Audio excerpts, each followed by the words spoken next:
통합 그레이통쌤과 함께하는 통합과학 2강 세포막의 구조와 기능입니다. 세포를 둘러싸고 있는 세포막은 인지질 이중층에 단백질이 파묻혀 있거나 관통하고 있는 구조로 되어 있습니다. 그림과 함께 자세히 살펴보면 인지질은 인산이 있는 친수성 부분과 지방산이 있는 소수성 부분으로 구성되어 있습니다. 친수성 부분을 머리 부분이라고 하고 소수성 부분을 꼬리 부분이라고 합니다. 인산이 있는 머리 부분은 마이너스 전기를 띠고 있어요. 그래서 물과 잘 섞이는 친수성을 띱니다. 반면 두 개의 지방산이 있는 꼬리 부분은 물과 잘 섞이지 않는 소수성을 띠고 있습니다.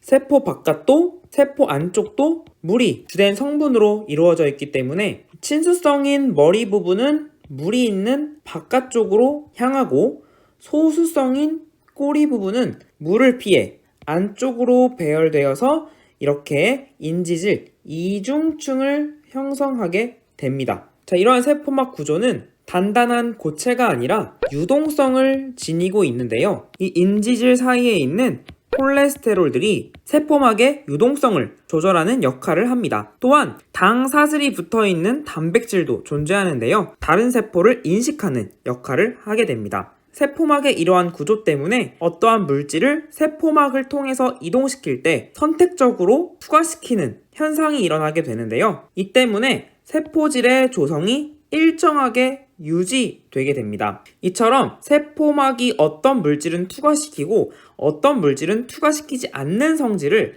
바로 선택적 투과성이라고 합니다. 자, 그러면 이러한 선택적 투과성으로 인해 나타나는 확산에 대해 먼저 알아보도록 하겠습니다. 확산은 세포막을 경계로 물질의 농도차가 존재할 때 분자가 스스로 운동하여 농도가 높은 곳에서 낮은 곳으로 세포막을 통과해 물질이 이동하는 현상을 말합니다. 자, 여기에서 분자가 스스로 운동하기 때문에 세포가 사용하는 에너지인 ATP를 사용하지 않아도 확산이 일어난다는 것을 참고해 두시고요. 그림과 같이 인지질을 통과해서 이동하는 것을 단순 확산이라고 하고 세포막에 있는 막단백질을 통해서 확산하는 것을 촉진 확산이라고 합니다. 자, 단순 확산과 촉진 확산의 차이에 대해 조금 더 자세히 알아보도록 하겠습니다. 세포 밖의 물질의 농도가 고농도이고 세포 안의 물질의 농도가 저농도이므로 세포 밖에서 세포 안으로 현재 확산이 일어나고 있습니다. 이렇게 인지질을 통해 확산되는 물질에는 산소와 이산화탄소와 같이 비교적 크기가 매우 작은 물질입니다. 반면 포도당과 아미노산과 같은 비교적 크기가 큰 물질이 촉진 확산을 통해 세포막을 통과합니다. 또한 지질에 잘 녹는 지용성 물질일 경우에도 단순 확산으로 통과하는 경우가 있고요. 전하를 띤 이온 같은 경우에는 플러스 전기나 마이너스 전기를 띠고 있으므로 특정 막단백질을 통해 촉진 확산되어야 합니다. 막단백질을 통해 확산될 때는 물질의 종류에 따라 통로 역할을 하는 단백질이 다릅니다. 즉, 특정 막단백질을 통해서는 특정 물질만이 선택적으로 투과할 수 있다는 것이죠. 예를 들어 나트륨 이온이 있고 칼륨 이온이 있다면 나트륨이 이동할 수 있는 막단백질과 칼륨이 이동할 수 있는 막단백질 자체가 다르다라는 것입니다. 자, 이 점 참고해 두시고요. 단순 확산의 예시를 살펴보겠습니다. 폐포와 모세혈관에서 기체가 교환되는 현상을 들 수 있는데요. 폐포는 산소의 농도가 높고 모세혈관은 산소의 농도가 낮으므로 폐포에서 모세혈관으로 산소가 확산될 수가 있습니다. 자, 막단백질을 통한 확산에는 혈액 속에 포도당 농도인 혈당량을 들 수 있는데요. 인슐린이라는 호르몬이 작용하면 간세포 속으로 포도당의 흡수가 촉진됩니다. 이때 혈액 속에는 높은 포도당 농도, 그리고 간세포 속에는 상대적으로 낮은 포도당 농도로 인해 혈액에서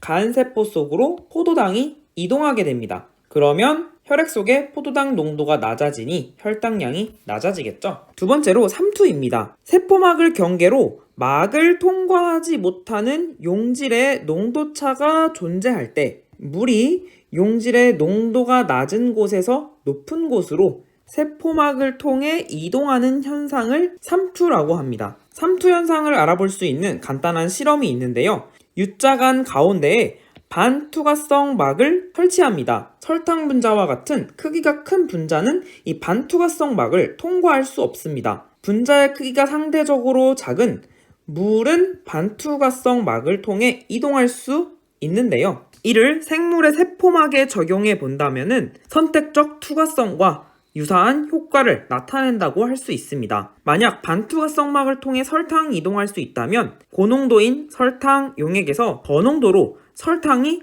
직접 이동하겠죠. 하지만 설탕이 이동할 수 없으므로 농도의 평형을 맞추기 위해서 물이 확산하게 됩니다. 분자 운동에 의해서 스스로 물이 이동하는 것이기 때문에 B에서 A로도 이동하고 A에서 B로도 이동할 것입니다. 하지만 물이 고농도에서 저농도 쪽으로 이동하는 양보다 저농도에서 고농도로 이동하는 양이 훨씬 많기 때문에 결국 A의 수위는 낮아지고 B의 수위는 높아지는 결과가 나타나게 됩니다. 3번이죠. 시간이 지남에 따라 A의 수면은 낮아지고 B의 수면은 높아집니다. 또한 물이 A에서 B 쪽으로, 즉 저농도에서 고농도로 이동하기 때문에 처음보다 A의 농도는 증가할 것이고 B의 농도는 감소할 것입니다. 이렇게 이 높아진 수면에 의한 압력을 바로 삼투압이라고 부릅니다. 이러한 원리로 동물세포와 식물세포에서 어떠한 현상이 일어나는지 살펴보도록 하겠습니다. 첫 번째, 삼투에 의해 동물세포인 적혈구의 모양 변화를 살펴보면요. 적혈구보다 용질의 농도가 낮은 이 용액에 적혈구를 넣는다고 생각해 봅시다. 세포막을 경계로 물은 농도가 낮은 쪽에서 높은 쪽으로 이동할 것이고요. 농도가 높은 쪽에서 낮은 쪽으로는 물이 적게 이동할 것입니다. 시간이 지남에 따라 세포 안으로 들어오는 물이 점점 많아지고 부풀다가 터지는 현상을 관찰할 수 있습니다. 이를 다른 용어로 용혈현상이라고 합니다. 두 번째, 적혈구 안쪽의 농도와 적혈구 바깥쪽의 농도가 비슷할 때, 그러면 적혈구 안쪽으로 들어오는 물의 양과 적혈구 바깥쪽으로 나가는 물의 양이 같으므로 변화가 없게 됩니다. 자, 마지막으로 적혈구 안쪽의 농도는 낮고 상대적으로 적혈구 바깥쪽의 농도가 높은 용액에 적혈구를 넣었을 때 물은 안쪽으로 들어오는 양보다 세포 밖으로 나가는 물의 양이 많아서 적혈구가 쭈그러드는 현상을 관찰할 수 있습니다. 자, 두 번째, 식물세포의 모양 변화를 보면요. 식물세포보다 용질의 농도가 낮은 용액에 들어있을 때 바깥쪽에서 안쪽으로 들어오는 물의 양이 훨씬 많고 바깥쪽으로 나가는 물의 양은 적으므로 세포가 팽팽하게 부풀게 됩니다. 하지만 적혈구와는 다르게 세포벽이 존재하기 때문에 터지지 않는다는 것 기억해 두시고요. 식물세포와 용질의 농도가 같은 용액에 들어있을 때는 세포 안팎으로 출입하는 물의 양이 같아서 변화가 없습니다. 마지막으로 식물세포보다 용질 농도가 높은 용액에 식물세포를 넣는다면 세포 바깥으로 나가는 물의 양은 많고 안쪽으로 들어오는 물의 양은 적으므로 세포막이 점점 쭈그러들다가 세포막과 세포벽이 이렇게 분리되는 현상을 관찰할 수 있습니다. 여기에서 적혈구와 식물세포의 모양 변화를 그림으로 설명해 보시기 바랍니다.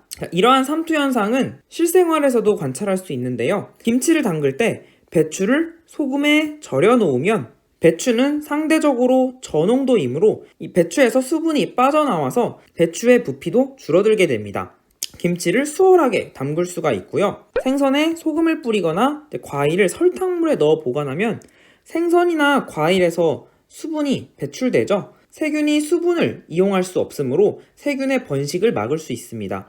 따라서 오랫동안 보관이 가능하죠. 이것을 이용한 것이 바로 통조림입니다. 마지막으로 우리가 짠 음식을 먹으면 혈액 속 나트륨 이온의 농도가 높아집니다. 즉 혈액의 농도는 높아지게 되고요. 조직세포의 농도는 상대적으로 낮게 되죠. 그래서 조직세포에서 혈액이 있는 모세혈관 쪽으로 물이 이동하게 됩니다. 물이 혈관으로 이동하게 되면 혈압이 상승하는 효과가 나타나죠. 그래서 혈압이 높은 고혈압 환자는 짠 음식을 먹는 것이 건강에 매우 해롭습니다. 이번 강의에서는 물질이 선택적으로 투과하는 세포막의 성질 때문에 이 확산과 삼투가 일어난다는 것을 기억하시면서 다음 강의에서는 물질 대사와 효소에 대해 배워보도록 하겠습니다. 구독과 알림 설정, 복습까지 챙기세요. 지금까지 그레이트 홍쌤이었습니다. 홍빠!